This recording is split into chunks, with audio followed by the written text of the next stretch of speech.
Hi guys, what's up? This week it is Banned Books Week. Now, if you're not familiar with the concept of Banned Books Week, this week celebrates the fact that readers and writers have the freedom to express themselves and read what others have expressed themselves like through literature without being censored. And honestly, Banned Books Week celebrates the fact that society can't censor what is in reality already. Because it's already real. Oops. Here are some statistics about banned books. In the last decade, 5,900 books have been challenged and were made complaints to the Office of Intellectual Freedom. 1,577 books were complained about for sexually explicit material. 989 books due to the fact that they were unsuited for their age group. 1,291 for offensive language. 619 for violence. 361 for homosexuality. 247 for the occult and or Satanism, 291 for their viewpoint, and 119 for being anti-family. Out of all of these complaints, 1,639 of them occurred in school libraries and 1,217 occurred in public libraries. Now, correct me if I'm wrong, but I do believe that school and public libraries are places where kids can get free exposure to all different kinds of literature. What's going to happen when we start censoring their access to books? So in this video, I'm going to show you my top 5 favorite banned books, because this week is about celebrating those books and saying that I can read what I want. Give me some books. The first book on my list is The Hunger Games by Suzanne Collins. This book was banned for its religious viewpoints, anti-family, anti-ethnic viewpoints, and the fact that it was unsuitable for its age group.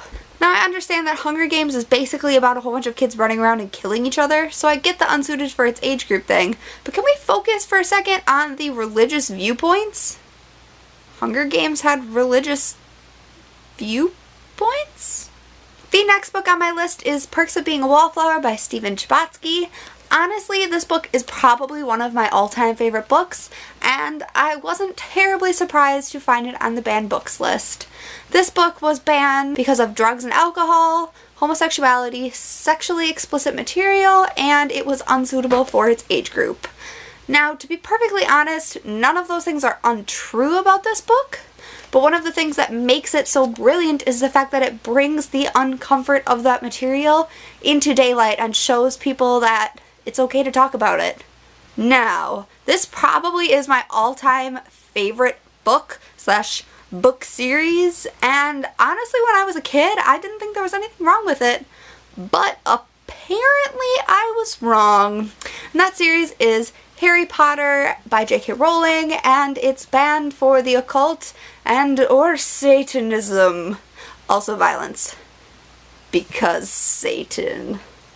The next book on my list is Brave New World by Aldous Huxley. This is actually a book that we read in my high school literature class, and I didn't think that was weird until I mentioned it to one of my roommates, and he kind of just gave me a look, and then I remembered the content of this book. This book was banned for insensitivity, racism, and sexually explicit material.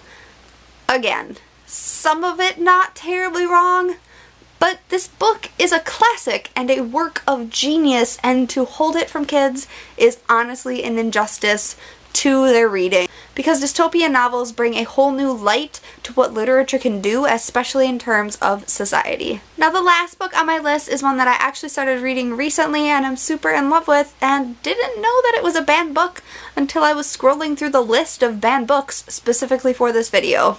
Now, this book is Blood and Chocolate by Annette Curtis Klaus, and this book is banned for sexually explicit material and being unsuited for its age group. Now, I'm pretty sure this book is classified technically as a romance novel, but so far I'm not really seeing anything, and I'm pretty in love with this book. So, whatever. Now, these are just my top 5 favorite banned books, but I definitely found that most of the books on my shelf that I currently own are on the banned book list, have been on the banned book list, or have been books that have been challenged due to the content that they present. I personally think that Banned Books Week is an opportunity for readers to come out and express to the people who are complaining about these books that this is something that just just because you're uncomfortable with it doesn't mean everyone's uncomfortable with it, and people deserve to read these books, and authors deserve to have their voices heard. Let's spread the love and give books to the world. Until next time, guys. Bye! I can't get it out of the box set. Come out. Come out. Wow!